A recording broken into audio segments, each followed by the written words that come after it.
हरे कृष्णा। आज चर्चा करने का प्रयास करेंगे 15वें अध्याय का 10वां नंबर श्लोक।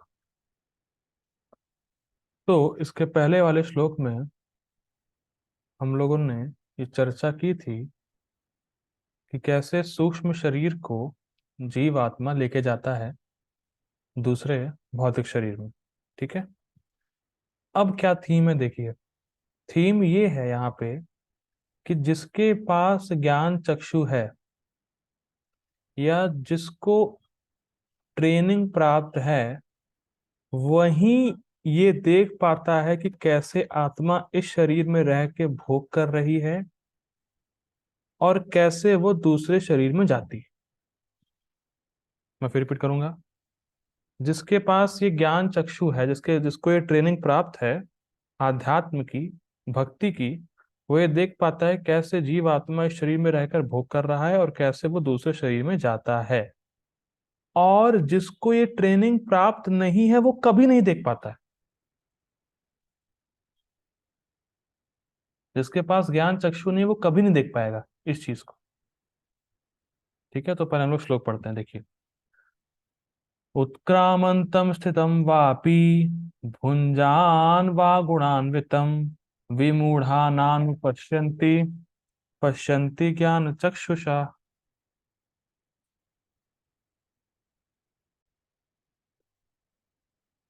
ठीक है, श्लोक पढ़ते हैं दोबारा। उत्क्रामंतम स्थितम वापि भुंजान वा गुणान्वितम विमूढ़ानानुपश्यन्ति पश्यन्ति ज्ञान चक्षुषा। ठीक है, संस्कृत देखिए।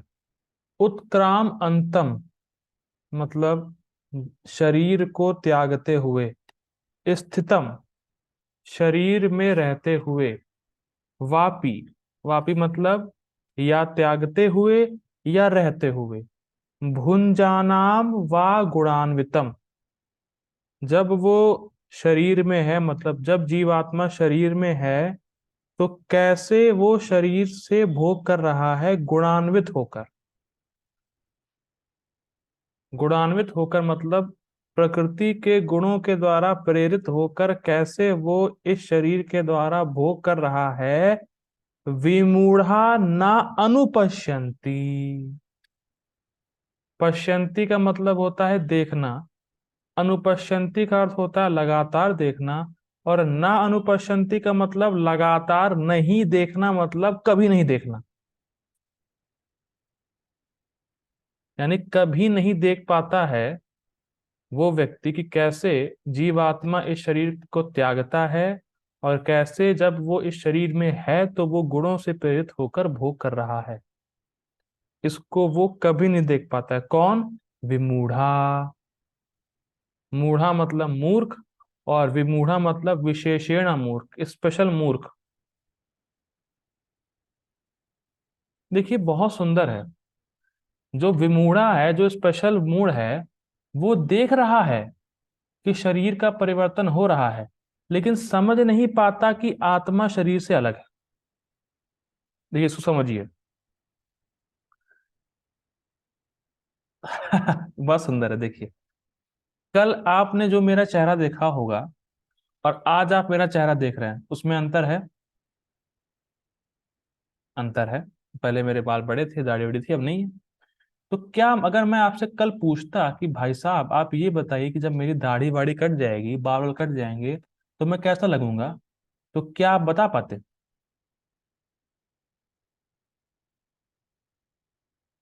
नहीं बता पाते। अच्छा, अगर मैं आपसे अभी पूछूं कि भाई 2 साल की उम्र में मैं कैसा लगता था, आप बता पाएंगे? नहीं बता पाएंगे।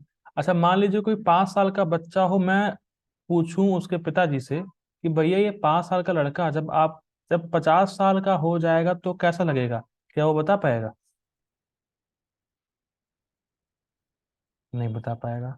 यही है विमूढ़ा क्वालिटी, स्पेशल मूर्खों की क्वालिटी, कि अपनी आंखों से देख रहे हैं कि छोटेपन का शरीर चला गया है, पर वो वैसे के वैसे हैं। वो ये देख रहे हैं फिर भी देख के नहीं देख रहे हैं। ये है विमूढ़ा। भाई हर कोई ये अनुभव कर रहा है ना कि आपके बचपन का शरीर चला गया है, पर आप तो वैसे के वैसे ही हैं। तो ये देख रहा है, पर देख के भी नहीं देख रहा है। वो ये देख, मतलब अमेजिंग है। हम शरीर नहीं है, आत्मा है, और शरीर का परिवर्तन हो रहा है। वो इस चीज को देख रहा है पर फिर भी नहीं देख रहा है। इसीलिए बोला जा रहा है विमूढ़ा। स्पेशल मूर्ख है, मतलब देख के भी नहीं समझ पा रहा है, इस टाइप का मूर्ख है। ठीक है। लेकिन पश्यन्ति ज्ञान चक्षुषा, लेकिन जिनके पास ज्ञान चक्षु हैं वो देख पाते हैं। जैसे प्रभुपाद जी एग्जाम्पल देते हैं, मैंने कई बार बताया है कि मेरी बाइक खराब हो गई थी। तो हम दो लोग थे, हम और प्रभु जी थे, बाइक खराब हो गई थी। तो हम भी देख रहे हैं बाइक खराब है, मैकेनिक के पास गए, वो भी देख रहा है बाइक खराब है। पर उसके देखने में और मेरे देखने में बहुत अंतर है। इसी को बोलते हैं ज्ञान चक्षु। लोग सोचते हैं कि हम शरीर हैं, ठीक। लेकिन जिसके पास ज्ञान चक्षु है वो ये देख रहा है कि ये शरीर नहीं है, जीवात्मा है। भाई देखिए, सिंपल है। जो नहीं जानता है, जो विमूढ़ा है, वो भी व्यक्ति को देख रहा है। जिसके पास ज्ञान चक्षु है वो भी सेम पर्सन को देख रहा है। पर वो देख कैसे रहा है कि ये तो जीवात्मा है, शरीर से अलग। लेकिन जो विमूढ़ा है वो देख रहा है कि तो शरीर है। जैसे बाइक मैं भी देख रहा हूँ खराब है, मैकेनिक भी देख रहा है खराब है। पर मैकेनिक की दृष्टि अलग है, वो जान रहा है क्या खराब है, पर मैं ये नहीं जान रहा क्या खराब है। तो उसके देखने में मेरे देखने में अंतर। ये इंटरेस्टिंग है। और जब हम बोलते हैं लोगों को कि हम शरीर नहीं है, आत्मा, तो लोग मानते ही नहीं। और जब बोला जाता है कि हम शरीर नहीं है, आत्मा है, तो प्लीज, इसका मतलब ये नहीं है कि हम बोल रहे हैं कि शरीर का ध्यान नहीं रखना। ये बहुत बड़ी मिस्टेक होती है भक्तों के बीच भी और लोगों के बीच भी।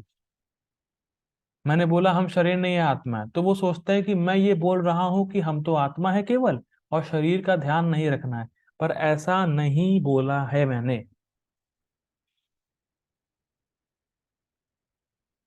ठीक है। देखिए, शरीर से कहाँ जा रहे हैं, मेन पॉइंट ये ध्यान रखना है। जैसे आप गाड़ी को खूब चमकाइए, कोई मनाही नहीं है। पर ये तो पता हो कि गाड़ी से मुझे जाना कहाँ है। आप कैच कर पा रहे हैं इस चीज को? आप कार को बहुत चमका रहे हैं, पर कार को कहीं ले जा ही नहीं रहे हैं। या कार को खाली घुमा रहे हैं, पता ही नहीं जाना कहाँ है, कार को लिए टहल रहे हैं। तो ये गाड़ी का उपयोग नहीं। गाड़ी का उपयोग है जहां आपको जाना है, उसके लिए उस गाड़ी को यूज करिए। और गाड़ी तभी चल पाएगी जब वो अच्छी अवस्था में रहेगी। तो शरीर को हमें स्वस्थ रखना है, लेकिन पता होना चाहिए कि शरीर से जाना कहाँ है। तो जिसके पास ज्ञान चक्षु है वो देख रहा है कि किस तरह से जीव शरीर में है, और शरीर को कैसे त्याग कर रहा है, और शरीर में कैसे भोग कर रहा है। वो ये सब देख रहा है, जिसके पास ज्ञान चक्षु है, जिसकी ट्रेनिंग हुई है। ठीक है। आगे बढ़ते हैं। मूर्ख ना तो समझ पाते हैं कि जीव किस प्रकार अपना शरीर त्याग कर सकता है, ना ही वे समझ पाते हैं कि प्रकृति के गुणों के अधीन वह किस तरह के शरीर का भोग करता है। लेकिन जिसकी आंखें ज्ञान से प्रकाशित होती हैं, वह यह सब देख सकता है स्पष्ट। ठीक है। हम लोग पढ़ते हैं गीता भूषण टीका। गीता भूषण टीका देखिए। विवेकहीन व्यक्ति जीव का साक्षात्कार नहीं कर पाता है, यद्यपि वह ऐसा करने में सक्षम होता है, क्योंकि वह शरीर में स्थित होता है। ये बहुत सुंदर बात बोल रहे हैं, देखिए। आत्मा शरीर से अलग है, फर्स्ट पॉइंट है। और आत्मा मन और इंद्रियों से श्रेष्ठ है। पढ़ा था, नहीं पढ़ा था तीसरे अध्याय में कि आत्मा मन और इंद्रियों से श्रेष्ठ है। तो यहाँ पे यही बात बोली जा रही है कि आत्मा शरीर से अलग है, शरीर में स्थित है, और आत्मा मन और इंद्रियों से श्रेष्ठ है।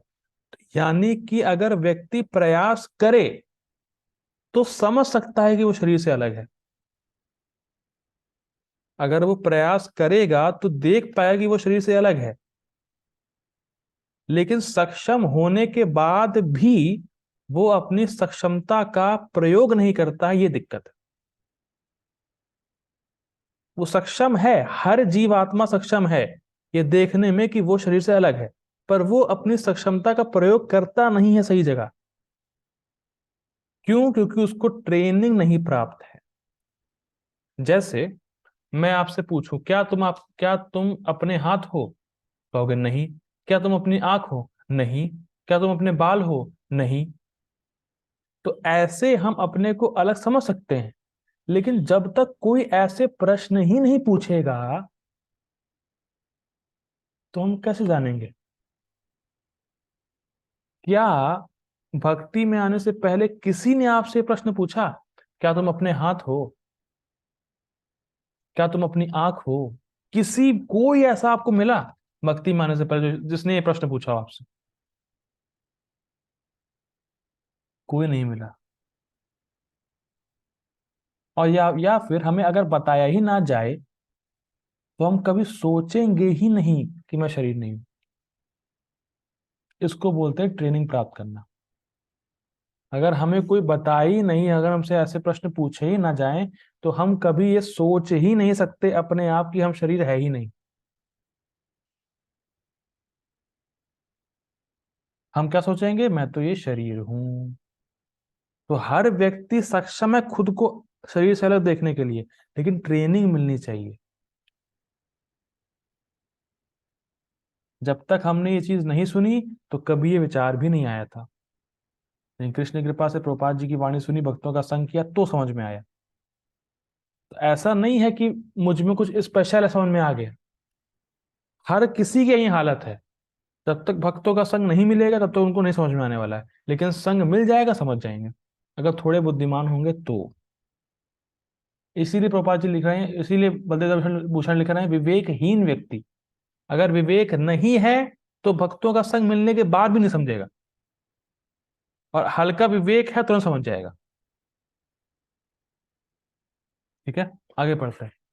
यद्यपि आत्मा शरीर को त्यागता है या शरीर में स्थित रहता है और स्थित रहते हुए विषयों का भोग करता है, वह इंद्रियों को नियोजित करते हुए सुख दुख और मोह आदि का अनुभव करता है, तथापि मूर्ख लोग आत्मा का साक्षात्कार नहीं कर पाते हैं, यद्यपि वे ऐसा करने में सक्षम होते हैं। अब इंटरेस्टिंग है, लोग मूर्ख होते क्यों हैं? भाई प्रश्न ये उठता है ना, लोग मूर्ख होते क्यों हैं? क्योंकि वो इंद्रिय तृप्ति में लगे हुए होते हैं, ये चीज है। और इंद्रिय तृप्ति में लगने से मूर्ख क्यों हुआ है? क्योंकि उसकी सूक्ष्म बुद्धि समाप्त हो गई है। चैतन्य महाप्रभु कहते हैं बहुत सुंदर कि जितना व्यक्ति इंद्रिय तृप्ति करता है उसकी आंखें उतनी ही बंद हो जाती। हम भोगों में बहुत लिप्त हैं, इसीलिए हमारी सूक्ष्म बुद्धि नष्ट होने लगती है, हमें सूक्ष्म विचार शास्त्रों की बात समझ में ही नहीं आती। और समझना क्या है, तो दिख रहा है कि भाई मेरा शरीर चेंज हो रहा है, मेरे पिताजी का शरीर चेंज हो गया है, और मेरे पिताजी का शरीर चेंज होते हुए भी अभी भी मैं मान रहा हूं कि मेरे पिताजी हैं। मैं फिर रिपीट कर रहा हूं, आप बचपन में अपने पिताजी को देखे होंगे, आप अपने पिताजी को देख रहे होंगे, शरीर बदल गया है, लेकिन फिर भी आप कह रहे हैं तो मेरे पिताजी हैं। क्यों भाई, क्यों कह रहे हो पिताजी हैं? फिर तो बदल गया। जिसको आप पिताजी पहले मान रहे थे वो तो नहीं रहे ना अब, तो क्यों पिताजी कह रहे हो उनको? देखिए, एकदम दिख रहा है कि व्यक्ति शरीर से अलग है, क्योंकि अगर शरीर ही है तो शरीर तो छूट गया ना पिताजी का आपके, तो पिताजी क्यों बोल रहे हो?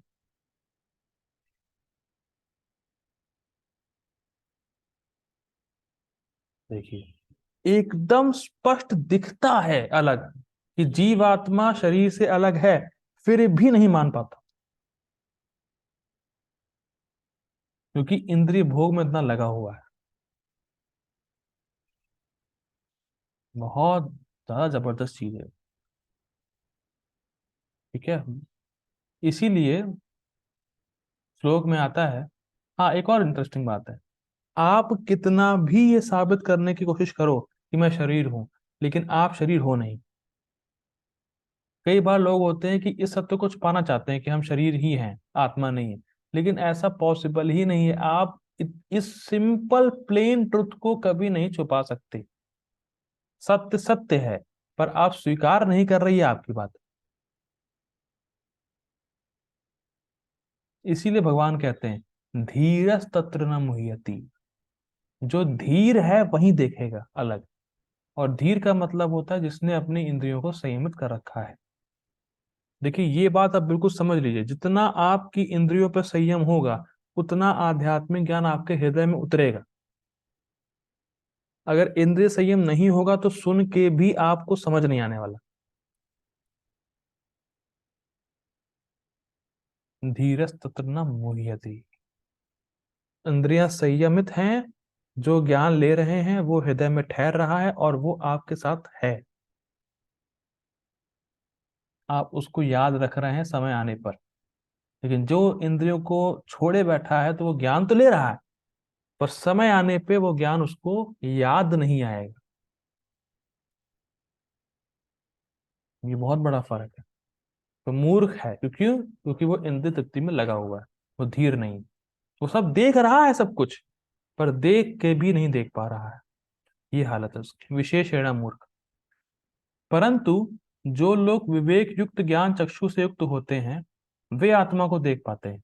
वे देख पाते हैं कि आत्मा इंद्रिय और शरीर से भिन्न है। यानी जो बुद्धिमान है, जो विवेकी हैं, वो इस चीज को समझ पाते हैं। देखिए, विवेक का मतलब होता है सद असत वस्तुओं का भेद, कि क्या सत है, क्या शाश्वत है और क्या अशाश्वत है, क्या सार है क्या असार है। इसको समझने, इसके इसको भेद करने, इन दोनों में भेद करने की शक्ति को विवेक कहते हैं। जैसे जो हंस होता है, अगर हंस को आप दूध में पानी मिला के दे देंगे तो वो दूध दूध पी लेगा और पानी छोड़ देगा। तो जो विवेकी पुरुष है, जो जानते हैं सत असत के बीच डिफरेंस, तो वो सत चीजों को पकड़ लेते हैं और असत चीजों को छोड़ देते हैं। तो जो विवेक जिसके पास है, जिसके पास ज्ञान चक्षु है, जिसने ट्रेनिंग भक्ति की प्राप्त कर रखी है, और वैष्णवों के संग से जिसके पास विवेक डेवलप हो गया है, वो देख पाता है कि आत्मा शरीर से भिन्न है। क्योंकि वैष्णव संघ का पहला ही प्रभाव ये है कि आपके जीवन में रेगुलेशन आएगा, कि सुबह इतने बजे उठना है, 16 माला का जप करना है, प्रसाद ही खाना है। रेगुलेशन आएगा। रेगुलेशन आएगा, इंद्रिय संयम होगी। इंद्रिय संयम होगी तो जो आप ज्ञान लेंगे वो ठहरेगा, और ठहरेगा तो ज्ञान चक्षु डेवलप होगा। जिस फंडा है, ठीक है। अब पढ़ते हैं प्रभुपाद जी का परपोट। तात्पर्य देखिए प्रभुपाद जी का। ज्ञान चक्षु शब्द अत्यंत महत्वपूर्ण है।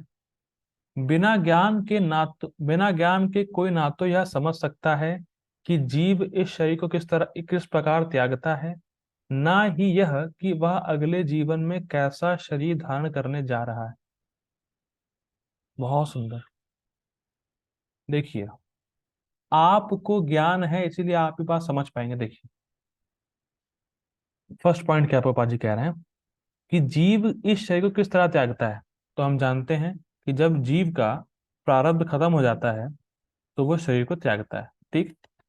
अब वह अगले जीवन में कैसा शरीर धारण करने जा रहा है, जैसा उसने अभी कर्म किए उस प्रकार से वो अगला शरीर लेगा। अथवा यह कि वह विशेष प्रकार के शरीर में क्यों रह रहा है, ये जबरदस्त है।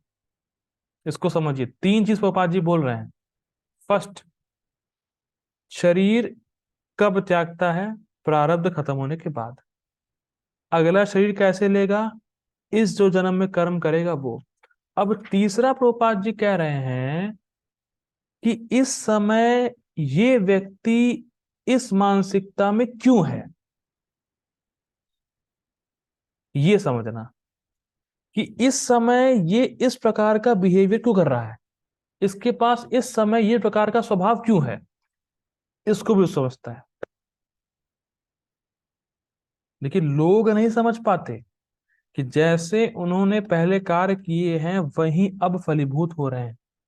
लेकिन जो बुद्धिमान व्यक्ति है वो ये भी देख पाता है कि इस टाइम इसको इस टाइप के शरीर में एक विशेष प्रकार का भोग क्यों मिला है और वो एक विशेष प्रकार के भोगों के पीछे क्यों भाग रहा है। तीन बातें समझता है जिसके पास ज्ञान होता है, कि जीवात्मा शरीर क्यों त्यागता है या कब त्यागता है, अगला शरीर क्या मिलने वाला है, और इस शरीर में इस प्रकार के स्वभाव के साथ वो क्यों है। और आप किसी भी PhD holder, IITian, IAS, challenge है उनसे ये प्रश्न पूछे, कोई नहीं बता पाएगा। क्योंकि प्रोपा जी इसीलिए लिख रहे हैं बिना ज्ञान के। जिसने प्रामाणिक रूप से ज्ञान नहीं लिया वो कभी ये बात समझ ही नहीं सकता, क्योंकि उसको ट्रेनिंग प्राप्त ही नहीं हुई। ठीक है, आगे पढ़ते हैं। इसके देखिए प्रोपा जी यही कह रहे हैं, देखिए अब देखिए ये बहुत जबरदस्त लाइन है। इसके लिए पर्याप्त ज्ञान की आवश्यकता होती है, किसके लिए? तीन बातों को समझने के लिए, जिसे प्रामाणिक गुरु से फिजिक्स, मैथ्स, केमिस्ट्री, बायोलॉजी तथा अन्य ग्रंथों को सुन के समझ सकते हैं।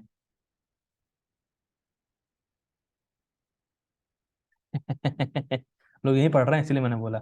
नहीं, इसके लिए पर्याप्त ज्ञान की आवश्यकता होती है, जिसे प्रामाणिक गुरु से भगवत गीता तथा अन्य ऐसे ही ग्रंथों को सुनकर समझा जा सकता है।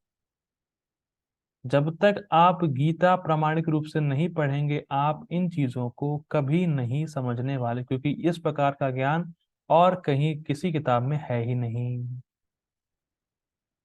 इसीलिए बोला जाता है दिव्य नाम के साथ साथ दिव्य ज्ञान होना बहुत जरूरी है। कई बार लोग केवल नाम को प्राधान्यता देते हैं, कई बार लोग केवल ज्ञान को मुख्य मानते हैं, पर दोनों का कॉम्बिनेशन चलता है, दिव्य नाम और दिव्य ज्ञान।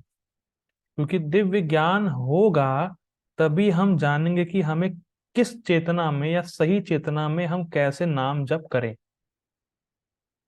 ये बहुत ही इंपॉर्टेंट है। जब तक आपके पास दिव्य ज्ञान नहीं होगा तो आप नाम जप को सही भावना में नहीं कर सकते, कि मुझे नाम जप क्यों करना चाहिए और किस इंटेंशन से करना चाहिए। और भगवत गीता हमारे विवेक को डेवलप करती है, ये बहुत सुंदर बात है। मुझे नहीं लगता कि अब आप लोग कोई गलत काम करने में रुचि दिखाएंगे या भोग करने में रुचि होगी आपकी गीता को सुनने के बाद। बिल्कुल एक क्लियर कट आइडिया मिल जाता है गीता से कि जीवन में मुझे क्या करना है क्या नहीं करना है। बिल्कुल क्लियर कट, ये करना है ये नहीं करना है। लोग भले ही कुछ भी बोले लेकिन हमें गीता से बिल्कुल एक मतलब ऐसा पाथ क्लियर होता है, लगता है कि हाँ मुझे बस इसी पथ पे चलना है, मुझे कृष्ण की भक्ति ही करनी है। कितने भी विरोध आएंगे लेकिन क्लियर पता है शास्त्र की बात, गीता की बात, नहीं हम कृष्ण के अंश हैं, हमें कृष्ण की ही सेवा करनी है। जो भौतिक चीजें हैं उनको मुझे सेकेंडरी ध्यान देना है उस पर, लेकिन मेरी मेन प्रायोरिटी तो भक्ति होनी चाहिए। विवेक बिल्कुल डेवलप हो जाता है इस चीज का गीता सुनने के बाद। ठीक है, जो इन बातों को समझने के लिए प्रशिक्षित है वह भाग्यशाली है, लेकिन वो अभाग्यशाली हैं जिनको सुनना नहीं होता है, जो सुनते नहीं। ठीक है, प्रत्येक जीव किन्हीं परिस्थितियों में शरीर त्यागता है, जीवित रहता है और प्रकृति के अधीन होकर भोग करता है, स्पष्ट है। फलस्वरूप वह इंद्रिय भोग के भ्रम में नाना प्रकार के सुख दुख सहता रहता है। देखिए, मान लीजिए कोई व्यक्ति फल खा रहा हो, कोई व्यक्ति शराब पी रहा हो, ठीक है, और आप शराब पीने वाले व्यक्ति से कहें भाई तुम शराब पी रहे हो, बहुत गलत बात है। तो वो कहे भाई देखो, तुम भी तुम फल खा रहे हो, हम फल का जूस पी रहे हैं, अंतर क्या है? समझ आ रहा है आपको? मान लीजिए कोई सतोगुण में है, वो फल खा रहा है, और तमोगुणी व्यक्ति शराब पी रहा है। सतोगुणी व्यक्ति तमोगुणी व्यक्ति के पास जाए, भाई देखो तुम शराब पी रहे हो, कितनी गलत बात है। और तमोगुणी व्यक्ति जो कहे शराब पीने वाला, अरे इसमें गलत की बात क्या है, तुम फल खाते हो, हम फल का रस पीते हैं। अंगूर का रस, अंगूर के रस से वाइन बनती है, इसलिए मैं बोल रहा हूँ। लेकिन क्या दोनों में अंतर नहीं है? यही उसका तमोगुण है कि उसको अंतर दिख नहीं रहा। तो यही प्रभुपाद जी कह रहे हैं कि व्यक्ति शराब पी रहा है और उसको लग रहा है मैं तो इंडिपेंडेंट हूं, मुझे रोकने वाला कौन है। लेकिन वो समझ नहीं रहा है तुम शराब तमोगुण से प्रेरित होकर ही पी रहे हो। यू आर नॉट इंडिपेंडेंट, तुम गुणों के द्वारा खींचे जा रहे हो। पर हमें क्या लगता है, अरे हम तो इंडिपेंडेंट हैं, जो मेरे मन में आएगा वो मैं करूंगा। पर तुम्हारे मन में ही तमोगुण छाया हुआ है। तुम तमोगुण से प्रभावित होकर ही इस प्रकार का भोग कर रहे हो, और भोग करोगे दुख मिलेगा। सिंपल है। 6 बेड़ियां खींच रही, करेक्ट। देखिए आगे पढ़ते हैं। ऐसे व्यक्ति जो काम तथा इच्छा के कारण निरंतर मूर्ख बनते रहते हैं, अपने शरीर परिवर्तन या विशेष शरीर में अपने वास को समझने की सारी शक्ति खो बैठते हैं। ये बहुत अमेजिंग है। ये बात मैंने बताई थी कि जो इंद्रिय तृप्ति में लगा रहता है वो विवेक शून्य हो जाता है, बिल्कुल अंधा। उसकी आंखें ही बंद हो जाती हैं, अपने ही शरीर के परिवर्तन को नहीं देख पाता। मतलब कितना ज्यादा अमेजिंग है। हम खुद ही देख रहे हैं कि मेरे बचपन का शरीर नहीं रहा, उसको हम नहीं समझ पा रहे।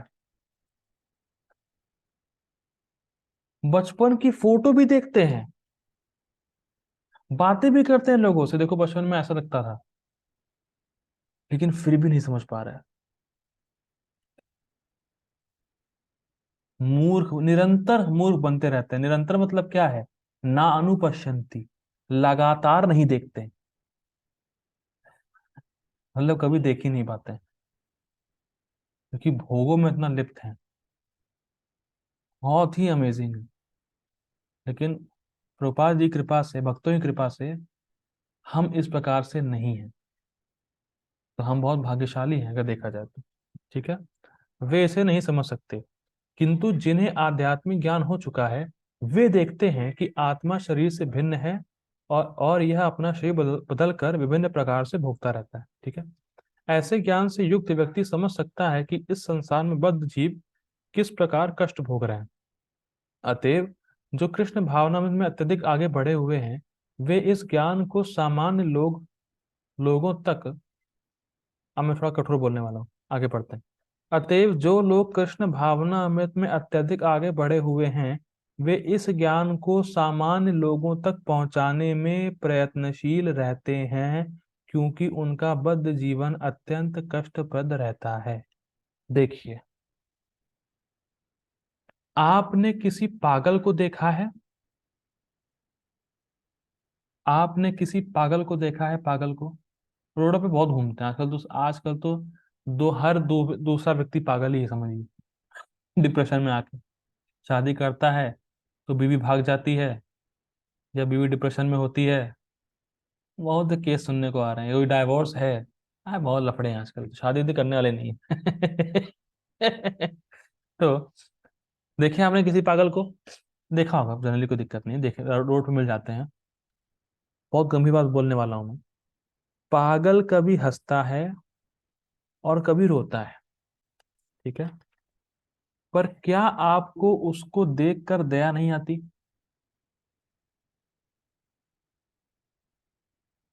कुछ भी बोल रहा है, कभी हंस रहा है, कभी बिल्कुल रो रहा है, बहुत दया आती है। अब पागल के हंसने और रोने में कोई अंतर है? नहीं है। यही स्थिति हमारी, हम गुणों के द्वारा पागल हो गए हैं। भौतिक गुणों ने हमें पागल बना दिया है। तो हमारा हंसना और रोना दोनों शोकजनक वाली बात है, दोनों ही शोचनीय है, मतलब शोक करने योग्य है। इसीलिए व्यक्ति को, जो भक्त है, उसको दया आनी चाहिए दूसरों पर। कि गुणों के द्वारा आज खुश है और गुणों के द्वारा कल दुखी होगा, पर इसका गुणों से कोई संबंध नहीं है। तो इसीलिए जो भोगों में लगे हुए व्यक्ति हैं, जिनके पास आध्यात्मिक ज्ञान नहीं है, तो उनके लिए भक्तों को दया आनी चाहिए। और चाहे वो अमीर हो चाहे गरीब हो, डज नॉट मैटर। चाहे वो अमीर हो चाहे गरीब हो, वो है पागल ही, गुणों के द्वारा प्रेरित है। तो इसीलिए प्रचार करना बहुत इंपॉर्टेंट है। प्रभुपाद जी यही बोल रहे हैं कि जो थोड़ा कृष्ण भावना में भक्ति में आगे बढ़ा हुआ है, उसको चाहिए कि वो पागलों को प्रचार करे और ठीक करे। एक पागल के डॉक्टर का कर्तव्य बनता है कि वो पागलों को ठीक करे। देखिए, मैं फिर बताना चाहूंगा, जो केवल अपनी भक्ति के बारे में सोचता है और दूसरों के बारे में नहीं सोचता है, वो सच्चा भक्त नहीं बना है अभी। I am repeating this again. जो केवल अपनी भक्ति के बारे में सोचता है, दूसरों के बारे में नहीं सोच रहा है, वो भक्त नहीं है। क्योंकि जितना अच्छे से हम भक्ति करेंगे, जीवों पर दया आनी खुद ब खुद शुरू हो जाएगी। जितना अच्छे से हम हरिनाम करेंगे, जितनी अच्छे से भक्ति करेंगे, श्रवण करेंगे, तो खुद ही ऑटोमेटिक हमें जीवों पर दया करने का इच्छा आएगी और हमारा प्रचार करने का मूड बनेगा। तो भक्त वो है जो अपनी भक्ति तो करे ही, साथ में दूसरों को प्रचार करे, वो सच्चा भक्त है। ठीक है। उन्हें इसमें से निकलकर कृष्ण भावनामृत होकर आध्यात्मिक लोक में जाने के लिए अपने को मुक्त करना चाहिए। किससे मुक्त करना चाहिए? गुणों के प्रभाव से। ठीक है।